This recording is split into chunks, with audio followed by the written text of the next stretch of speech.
மகாபாரதம் அத்தியாயம் 5.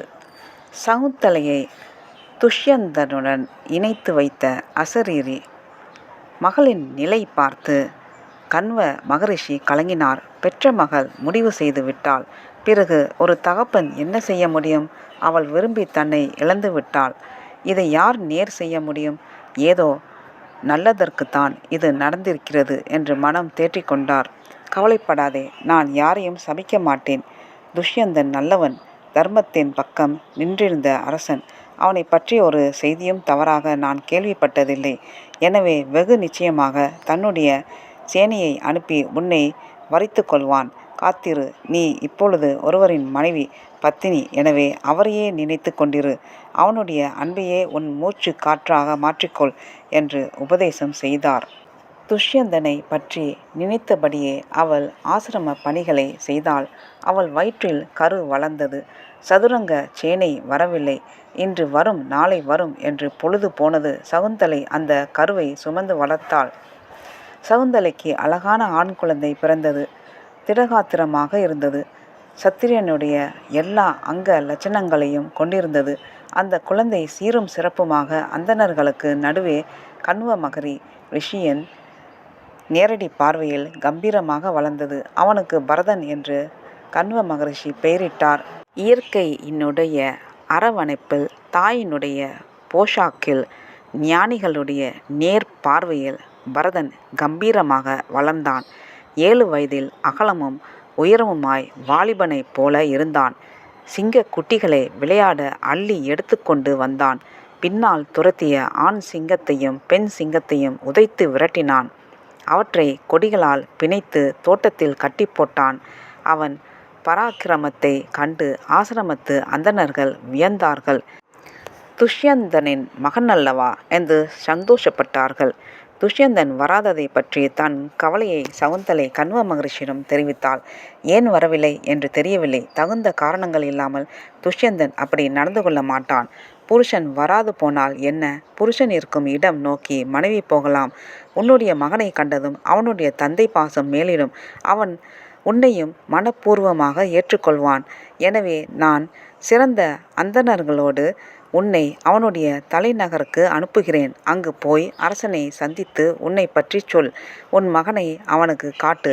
உன் மகன் இங்கேயே வாழ்வது சரியல்ல. அவன் இடம் அரண்மனைதான் என்று சொன்னார்.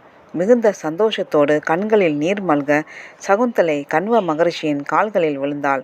ஒரு மகளாக நான் உங்களுக்கு ஏதேனும் தீங்கு நினைத்திருந்தால், உங்கள் மனம் புண்படும்படி நடந்து கொண்டிருந்தால், உங்களுக்கு எதிராக உங்கள் விருப்பத்திற்கு மாறாக செயலாற்றியிருந்தால், அவை எற்றை எல்லாம் முற்றிலும் மறந்து என்னை மன்னித்து விடும்படி கேட்டுக்கொள்கிறேன்.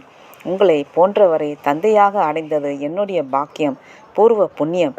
எந்த குறையும் இல்லாமல் என்னை வளர்த்தீர்கள். நான் என் புருஷனை தேடிப் போகிறேன். என்னோடு எப்போதும் கூடவே இருங்கள். உங்கள் ஆசீர்வாதங்கள் என்னை பலப்படுத்தும் என்று பணிவோடு கூறினாள். சகுந்தலை எழுந்து பிரியும்போது முனிவரும் கண்ணீர் வடித்தார். தன் மகள் தன் நல்வாழ்க்கைக்காக வெகு தூரம் பிரிந்து போவது என்பது எந்த தந்தையையும் கலவரப்படுத்தும். முனிவரே ஆனாலும் உள்ளுக்குள்ளே வேதனை கவிழ்க்கும். கண்வ மகரிஷி சாதாரண மனிதரைப் போல கண்களில் நீர் பெருக்கி உதடு துடிக்க தன் மகளுக்கு ஆசீர்வாதம் செய்தாள். தந்தை மகள் மீது கொண்ட பாசம் என்பது இந்த உலகத்தில் இன்றும் ஒரு பலமான கட்டுக்கயிறு. மனித வாழ்க்கையை பரஸ்பரம் பிணைப்பது இம்மாதிரி கட்டுக்களே. தகுந்த துணையோடு எளிதான வழியை தேர்ந்தெடுத்து சகுந்தலை துஷ்யந்தனை நோக்கி போனாள். அந்தணர்கள் வந்திருப்பதை தெரிந்து அவர்களுக்கு துஷ்யந்தன் வரவேற்பு கொடுத்தான். தாங்கள் வந்த காரியத்தை தெரிவித்துவிட்டு அந்தணர்கள் பின்னடைந்தார்கள். தூண் மறைவில் வெட்கத்தோடு சகுந்தலை மறைந்து நின்றாள். தன் மகனை முன் அனுப்பினாள். உயரமும் அகலமும் கொண்டு மிகுந்த கலையோடு 7 வயது பரதன் அரசனுக்கு முன்னே போய் நின்றான். மன்னா, இவன் உங்கள் மகன். பெயர் பரதன். கண்வ மகரிஷி ஆசிரமத்தில் என்னை காந்தர்வ விவாகம் செய்து கொண்டீர்கள். என்னோடு ரம்மித்து இருந்தீர்கள். அதன் விளைவாக பிறந்தவன் இந்த குழந்தை. என்னை திருமணம் செய்யும்போது இவன் பொருட்டு நீங்கள் செய்த சத்தியத்தை ஞாபகம் வைத்து கொள்ளுங்கள். எனக்கு என்ன வாக்குறுதி கொடுத்தீர்கள் என்பதை மறுபடியும் நினைவுபடுத்திக் கொள்ளுங்கள். இவனை தங்கள் மகனாக ஏற்று தங்கள் மடியில் இருத்தி இவனுக்கு யுவராஜ பட்டாபிஷேகம் செய்யுங்கள். இவன் உங்கள் மகன் பரதன் என்று பணிவோடு கூறினாள். துஷ்யந்தன் திகைத்தான். அவனுக்கு அந்த விஷயம் முற்றிலுமாக மறந்து போயிருந்தது. ரிஷிகளைப் போல காவி உடை உடுத்தி கொண்டிருக்கிறாய். ஆனால் நீ பேசுவது பொய்யாக இருக்கிறது. ஒரு துஷ்டத்தனம் தெரிகிறது. யாரோ ஒரு பையனை கூட்டிக் கொண்டு வந்து இவன் என் மகன் என்கிறாய். நீயும் நானும் ஒருமித்து இருந்தோம் என்கிறாய். கண்வ மகரிஷி என்கிறாய். பெரியவர்கள் பெயரை இப்படியெல்லாம் உபயோகப்படுத்த சொல்லி உனக்கு யார் சொன்னார்கள்? உனக்கும் எனக்கும் திருமண சம்பந்தம் எந்த தர்மத்தோடு நடந்தது என்பது எனக்கு நினைவில் இல்லை. நீ யாருடைய மனைவி என்று தெரியவில்லை. திருமென்று அரண்மனைக்குள் நுழைந்து இப்படி பேசுவது தவறு. நீ வேறு எங்கேனும் போய் உன் விருப்பப்படி வாழ். இங்கு உனக்கு இடம் இல்லை என்று சொன்னான் துஷ்யந்தன். சகுந்தலை துடித்து போனாள். தன்னுடைய பதிவிரதா தர்மத்தை கேள்வி கேட்கும் வண்ணமாக தன் புருஷனே தன் எதிரே நின்று தன்னை அவமானப்படுத்துவது தாங்காமல் உதடு துடிக்க, கண்களில் நீர் பெருக, உடல் தள்ளாட அவஸ்தைப்பட்டாள். தூணை இறுக பிடித்து கொண்டாள்.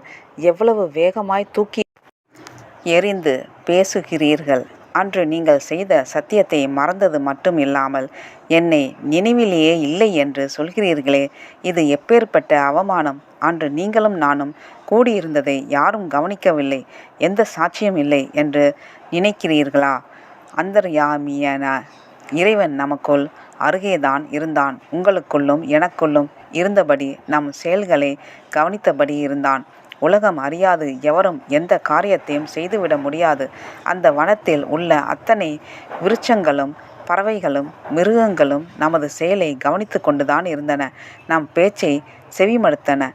நியாயத்திற்கு நீங்கள் தான் வந்திருக்க வேண்டும். உங்களை பேச்சுப்படி சதுரங்க சேனையை அனுப்பி என்னை கௌரவப்படுத்தியிருக்க வேண்டும். நானாக இங்கு என் மகனோடு வந்துவிட்டதால் என்னை அவமானப்படுத்தாதீர்கள். பதிவிரதையான என்னை கேவலமாக நிராகரிக்காதீர்கள். குழந்தையை பார்த்ததும் உங்களுக்கு புரியவில்லையா? ஒரு கணவனே மனைவியின் கர்ப்பத்தில் பிரவேசித்து மகன் உருவில் பிறந்து வருகிறான். இதுவே தாய்மையின் மேன்மை. புத்திரன் தான் புத் என்னும் நரகத்திலிருந்து காப்பாற்றுகிறான். புத் என்னும் நரகத்திலிருந்து காப்பாற்றுவதான அவன் புத்திரன் என்று அழைக்கப்படுகிறான். மனிதன் புத்திரனால் புண்ணிய லோகத்தை காண்கிறான். பேரனால் அட்சய சுகத்தை பங்கு பெறுகிறான். பேரனின் மகனால் கொள்ளு பாட்டனார் கணங்கள் ஆனந்தமடைகிறார்கள். பரம்பரை தொடர்வதால் பித்ருக்கள் குதூகலம் அடைகிறார்கள். கணவன் உலகில் இருந்தாலும் இறந்திருந்தாலும் நரக லோகத்தில் இருந்தாலும் பதிவிரதையே கணவனை பின்தொடர்ந்து வருகிறாள். பதிவிரதை முதலில் இறந்துவிட்டால் பரலோகம் சென்று கணவனுக்காக காத்திருக்கிறாள். கணவன் முதலில் இறந்துவிட்டால் அவனை அனுசரித்து செல்கிறாள். எனவே ஒழுக்கமுள்ள பெண்ணை மணக்க எல்லோரும் விரும்புகிறார்கள். கணவன் பதிவிரதையான தன் மனைவியை இந்த லோகத்தில் பெறுவது மட்டுமில்லாமல் பரலோகத்திலும் பெறுகிறான். இப்படி தன் புதல்வனுக்கு தாயாகிவிட்ட தன் தர்ம பத்தினியை ஒரு மனிதன் தன் தாயைப் போல பார்க்க வேண்டும். மனைவியாக இருக்கின்ற ஒருத்திக்கு அவனுடைய மகனால் மேலும் மேன்மை கூடுகிறது. புருஷனிடம் மரியாதை அதிகரிக்கிறது. இப்படி இருக்கும் என்னை இழிவாக பேசுவது உங்களுக்கு தகாது. உங்களுக்கு தீங்கை கொடுக்கும். உங்கள் மகன் முன்பு அவனுடைய தாயை இழிவாக நடத்துவது உங்களுக்கு அவமானத்தை கொண்டு வந்து கொடுக்கும். சினம் கொண்டாலும் மனைவிக்கு பிரியமில்லாத செயலை ஒரு கணவன் ஒரு காலம் செய்யக்கூடாது. பத்தினி என்பவள் பாதி சரீரம். பத்தினி என்பவள் செல்வம், மக்கள், உடல், தர்மம், சொர்க்கம், ரிஷி, பித்ருக்கள் அனைவரையும் ரட்சிப்பவள். மண்ணை மிதித்து தூசோடு வரும் மகனை இழுத்து கட்டி கொள்வதில் உள்ள ஒரு சுகம் தந்தைக்கு வேறு எதிலும் கிடைக்காது.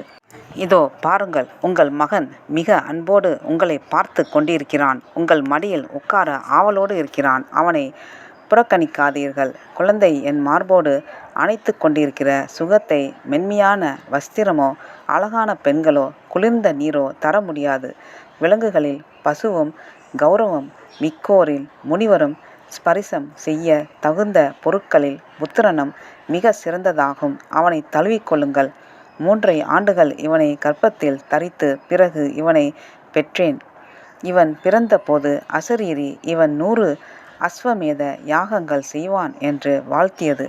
இல்லற தர்ம மந்திரங்கள் உங்களுக்கு மனப்பாடம் ஆகவில்லையா? மகனை நோக்கி பேசுகின்ற மந்திரங்கள் உங்களுக்கு தெரியாதா? குழந்தாய், என் ஒவ்வொரு அங்கத்திலிருந்தும் தோன்றி உள்ளாய். நீ புத்திரன் என்னும் பெயரில் என் ஆத்மாவே ஆவாய். ஆகவே நீ 100 ஆண்டுகள் வாழ்வாய். என் வாழ்வும் என் சத்தான பரம்பரையும் உனக்கு உண்டானவை. எனவே நீ 100 ஆண்டுகள் சுகமாக வாழ்வாய் என்று ஆசீர்வதிப்பார்கள். இந்த குழந்தை உங்கள் உடம்பிலிருந்து தோன்றியவன். ஒரு குளத்தில் பிரதிபிம்பம் தெரிவது போல உங்கள் முகத்தை இவனில் பாருங்கள். உங்களுடைய 2வது அக்னியிலிருந்து தோன்றிய இந்த மகனை கண்குளிர பாருங்கள். என் வம்சத்தை பற்றி உங்களுக்கு ஏதேனும் கேள்வி உண்டா? நான் விளக்கிச் சொல்கிறேன். முன்னொரு காலத்தில் குசன் என்கிற ஒரு ரிஷி பிரம்மாவிடமிருந்து தோன்றினார். குசனுடைய மகன் குசானபர், குசானபருடைய மகன் காதி, காதியினுடைய மகன் விஸ்வாமித்ரர், விஸ்வாமித்ரர் தேவ மாதர்களின் ஒருவரான மேனகையின் மீது காதல் வசப்பட்டு அவளோடு கூடியிருந்து அதன் மூலம் நான் பிறந்தேன். சகுந்தலை பட்சிகள் என்னை காப்பாற்றியதால் சகுந்தலா என்ற பெயர் பெற்றேன். பிறந்தபோதே என்னை தாயும் தந்தையும் புறக்கணித்தார்கள். கண்வ மகரிஷி ஆதரவு தவிர வேறு எந்த அன்பையும் அறியாதவள் நான். அன்று என்னிடம் நீங்கள் பிரியமான வார்த்தைகள் பேசியதால் நான் மனம் நெகிழ்ந்தேன். அன்புக்கு ஏங்கியிருந்த மனம் உங்கள் பேச்சால் குளிர்ந்து உங்களை நாடியது. மிக எளிதாக என்னை நீங்கள் கவர்ந்தீர்கள். தாயாலும் தந்தையாலும் கைவிடப்பட்ட என்னை நீங்களும் புறக்கணித்தால் என் கதி என்ன? தயவு செய்து என்னையும் என் மகனையும் ஏற்றுக்கொள்ளுங்கள் என்று கைகூப்பி மண்டியிட்டு நமஸ்கரித்தாள். துஷ்யந்தன் வாய் விரித்து சிரித்தான். 7 வயதா? உன் மகனுக்கு ஒரு பெரிய மரம் போல் நிற்கின்றான். வயதிற்கு மிஞ்சிய பலசாலியாக இருக்கின்றான். தேவ மாதர்களில் மேனகை உத்தமமானவள், ரிஷிகளில் விஸ்வாமித்ரர் உத்தமமானவர். அவர்கள் இருவருமே உன்னை புறக்கணித்ததற்கு காரணம் இல்லாமல் இருக்குமா? உன் வார்த்தைப்படி வைத்து கொண்டாலும் இதை கேட்கிறபோது நீ மகா பாபி என்றுதான் தோன்றுகிறது. அரண்மனை படி ஏறி வந்து பொய் பேசுகிறாய். ஒரு விலை மாதை போல் நடந்து கொள்கிறாய். பணத்திற்கு ஆசைப்பட்டு அரசனான என்னிடம் வந்து கதைகளை சொல்கிறாய் என்று கடுமையாக பேச அவள் கோபமடைந்தாள். மன்னா, ஒன்று புரிந்து கொள்ளுங்கள். சத்தியம் மிக பெரியது. அஸ்வமேத யாகத்தின் பலனை ஒரு தட்டில் வைத்து எதிர் தட்டில் சத்தியத்தை வைத்தால் சத்தியத்தில் தட்டு தாழ்ந்துதான் இருக்கும். நீங்கள் சொன்ன சத்திய வாக்கை மறுக்காதீர்கள். அதை புறக்கணிக்காதீர்கள். உங்கள் மகன் 100 அஸ்வமேத யாகம் செய்வான். உங்கள் தேசத்தை ஆட்சி செய்வான் என்று தேவர்கள் சொன்ன வாக்கு ஒரு காலம் பொய்க்காது. உங்களுடைய மகுடம் இவனுக்கே சொந்தம்.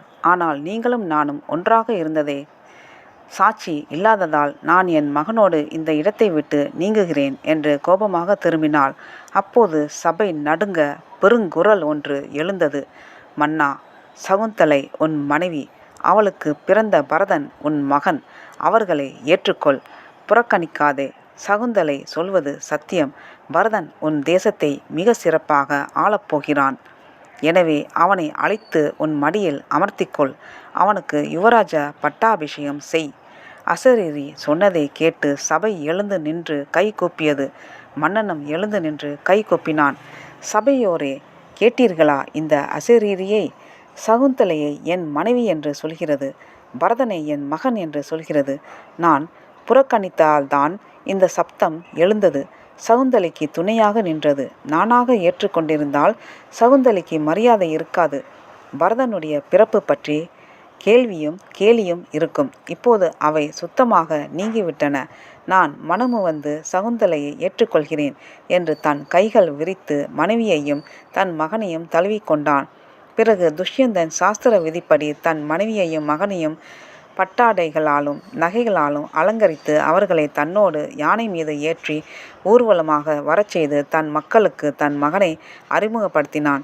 பரதன் நன்கு வளர்ந்து தன் பலத்தால் எல்லா மன்னர்களையும் வென்று தன் தேசத்தை ஒட்டு மொத்தமாக ஒரே ராஜ்யமாக மாற்றினான். பரதன் ஆண்ட தேசத்திற்கு பரதகண்டம் என்ற பெயர் வந்தது. மகரிஷியை ஆச்சாரியராக ஏற்று அஸ்வமேதை யாகங்களை இடையறாது செய்யத் துவங்கினான். பரதன் என்ற மன்னனாலேயே கௌரவ வம்சம் பரத வம்சம் என்று சிறப்பிக்கப்பட்டது. நன்றி, வணக்கம்.